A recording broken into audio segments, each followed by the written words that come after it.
Alappuzha Vandanam medical കോളേജിൽ കത്രിക കുടുങ്ങിയ സംഭവം 5 വർഷം കഴിഞ്ഞതിന് ശേഷമാണ് ഇപ്പോൾ പുറത്തറിയുന്നത്. ഇതിപ്പോൾ ആരോഗ്യവകുപ്പിനെ സംബന്ധിച്ച് പറയുമ്പോൾ ആ വകുപ്പ് വെന്റിലേറ്ററിലാണോ മോർച്ചറിയിലാണോ എന്നാണ് സംശയം. ഇവിടെ ഒരു കാര്യം മനസ്സിലാക്കേണ്ടത്, ഈ സംഭവം നടന്നത് 2021 മെയ് മാസത്തിലാണ്. ഗർഭപാത്രം നീക്കം ചെയ്യാനുള്ള ശസ്ത്രക്രിയക്കിടയിൽ ഉഷ ജോസഫ് എന്ന വീട്ടമ്മയുടെ വയറ്റിലാണ് കത്തിരിക കുടുങ്ങിയത്. 5 വർഷക്കാലം അവർ ഈ പീഡനം ഇതിൻ്റെ വേദന ഒക്കെ സഹിച്ചു. യൂറിനിൽ ബ്ലഡ് കണ്ടു. ഇങ്ങനെയൊക്കെ ഉണ്ടായിട്ട് ഡോക്ടർമാരവരോട് പറഞ്ഞത് ഇത് പുറത്ത് പറയരുത്. ഈ സംഭവം കഴിഞ്ഞ് ഏതാണ്ട് 1.5 വർഷം കഴിഞ്ഞപ്പോഴാണ് കോഴിക്കോട് മെഡിക്കൽ കോളേജിൽ പ്രസവത്തിന് ചെന്ന ഹർഷീന എന്ന സ്ത്രീയുടെ വയറ്റിൽ കത്തിരിക കുടുങ്ങിയത്. അത് പ്രസവത്തിന് വേണ്ടി ലേബർ റൂമിൽ കയറ്റി ശസ്ത്രക്രിയ കഴിഞ്ഞപ്പോഴാണ് ഈ കത്തിരിക കുടുങ്ങുന്നത്. ഇപ്പോൾ ഈ കഴിഞ്ഞ ദിവസം നെടുമങ്ങാട് ജില്ലാ ആശുപത്രിയിൽ ഗർഭസ്ഥ ശിശു മരിച്ച സംഭവം ഉണ്ടായി. ഇങ്ങനെയുള്ള നിരവധി കാര്യങ്ങൾ. ഇപ്പോൾ കഴിഞ്ഞ ദിവസം പ്രതിപക്ഷ നേതാവ് പാലക്കാട് എത്തിയപ്പോൾ ഒരു ഡോക്ടർമാരുടെ അശ്രദ്ധ കൊണ്ട് ഒരു കൈ മുറിച്ച് മാറ്റേണ്ടി വന്നൊരു കുട്ടി, ആ കുട്ടിക്ക് അധികം തന്നെ മുൻകൈ എടുത്ത് കൃത്രിമ കൈ വെച്ചു കൊടുക്കുകയുണ്ടായി. ഇങ്ങനെയുള്ള സംഭവങ്ങൾ ദിവസേന റിപ്പോർട്ട് ചെയ്യപ്പെടുക. ഇതിനു പുറമെ ഇപ്പോൾ മെഡിക്കൽ കോളേജുകളിൽ ഡോക്ടർമാർ സമരത്തിലാണ്. ഒരു മേജർ സർജറി പോലും ഇപ്പോൾ അവിടെ നടക്കുന്നില്ല. അപ്പോഴാണ് മുഖ്യമന്ത്രി അബുദാബിയിൽ പോയി പറയുന്നത് കേരളത്തിലെ ആരോഗ്യരംഗം അമേരിക്കയെ കടത്തിവെട്ടിക്കുകയാണ്. പക്ഷേ ഫലത്തിൽ ഈ വകുപ്പ് വെന്റിലേറ്ററുള്ള മോർച്ചറിയിലാണ് എന്നുള്ളതാണ് ഇതിൻ്റെ ഒരവസ്ഥ. ഇങ്ങനെയുള്ള കേസുകളിൽ ഒരു തീരുമാനം എടുക്കാൻ സർക്കാരിന് കഴിയുന്നില്ല. ഇപ്പോഴത്തന്നെ ഈ ഡോക്ടർമാരുടെ സമരം, മെഡിക്കൽ കോളേജുകളിലെ ഡോക്ടർമാരുടെ സമരം, അത് പരിഹരിക്കാനുള്ള ശ്രമമല്ല നടക്കുന്നത്.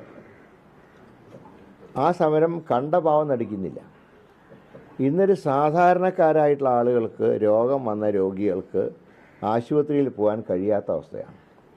മറുഭാഗത്ത് സ്വകാര്യ ആശുപത്രികളിൽ രോഗികളുടെ സംഖ്യ എത്രയോ ഇരട്ടി വർദ്ധിക്കുക.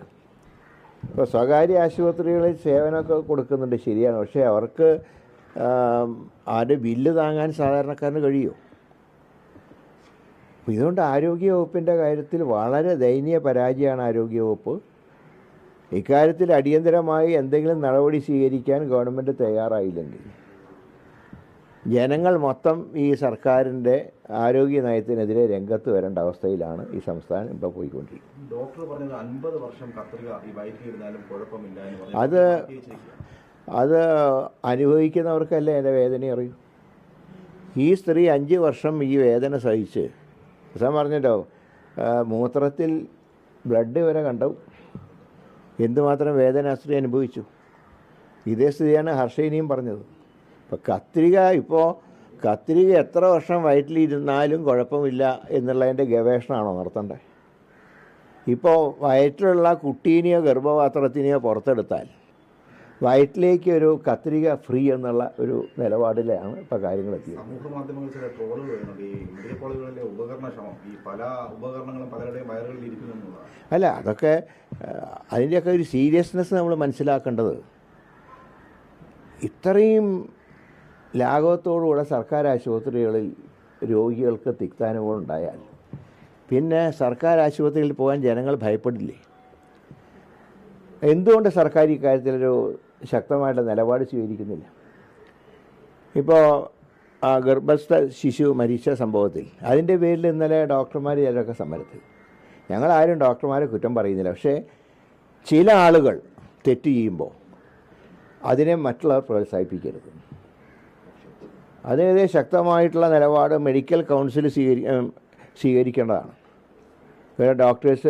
ഡോക്ടേഴ്സിൻ്റെ അസോസിയേഷൻ തീരുമാനിക്കേണ്ടതാണ്.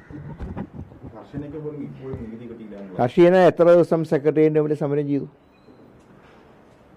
അപ്പോൾ ഇതൊക്കെ കണ്ടില്ല നടിക്കുമ്പോൾ കൂടുതൽ തെറ്റുകൾ സംഭവിക്കുക.